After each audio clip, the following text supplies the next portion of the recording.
Meli Masilela now joins us from the border post. He is on the Mozambican side of the border post. Meli, very good morning to you.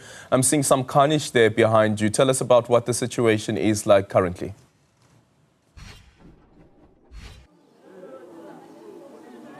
Yes, Aldrin, the situation is a bit calm at the moment, but you can tell, as you can see, some of those vehicles that were torched last night. We saw those videos circulating, and when you look on the Mozambican side, there is no police or any other law enforcement officers from the Mozambican side that are on the ground at this area where I'm standing. But when you look on the South African side, there's a lot of police officers as well as officials from the Border Management Authority, and they are saying that yesterday it was indeed a tough situation as those citizens of Mozambique who were protesting torched those vehicles as well as immigration offices. And when you look along the N4, you can see the long queue of trucks, and it's very telling that traffic is not moving. And from both directions, whether you're coming from the Mozambican side heading to South Africa, Aldrin, or coming from the South African side heading to Mozambique, there's no movement at all, and the gates are closed. But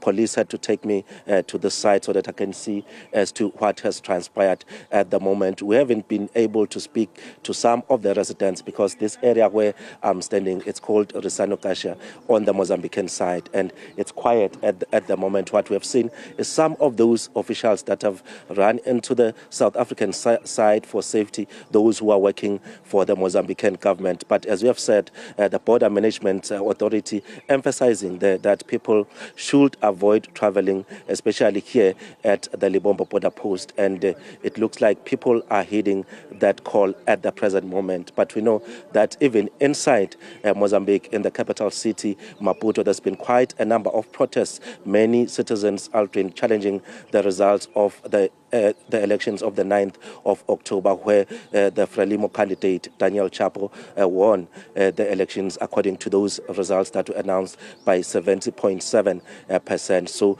there's wide speculation that those elections were rigged. Hence, some citizens are saying that they won't allow this, because even if you look to the local government elections that were held last year, there were also some unhappiness on the side of people who voted, saying that most of those municipalities that Frelimo claimed to have won, they didn't win, according to some of those people, even though the National Elections Commission declared that out of the 65 municipalities of Mozambique, Frelimo won 64 of those municipalities. So this has been long coming when you look at what has been happening in the past, Aldrin, and the challenge at the present moment.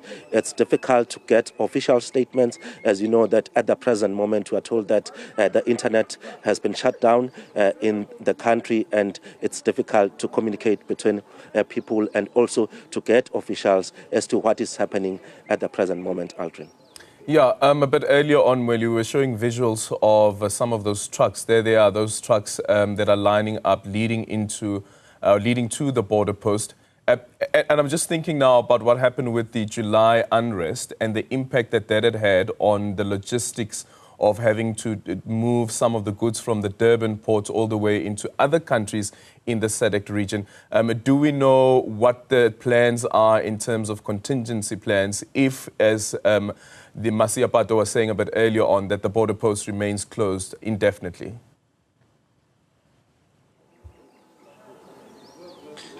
There's no doubt, Aldrin, that there's a huge impact in terms of trade. You know that South Africa and Mozambique enjoy those strong political and also economic relations. And there's a lot of movement of trucks when it comes to this corridor, which is the Maputo corridor. And when you look at the present moment, the fact that everything is at a standstill, well, there might be those options, but we know that already those other routes as well, they were already congested even way before this current situation. It's thousands of trucks that pass through the Libombo border post between South Africa and Mozambique. So you can imagine the impact of what is happening at the present moment. And you will think that this is an urgent situation that will need both Maputo and Pretoria to meet and find out as to what is it that can be done to ensure that this border is reopened and operations continue. But surely, Aldrin, it's not going to be an easy task considering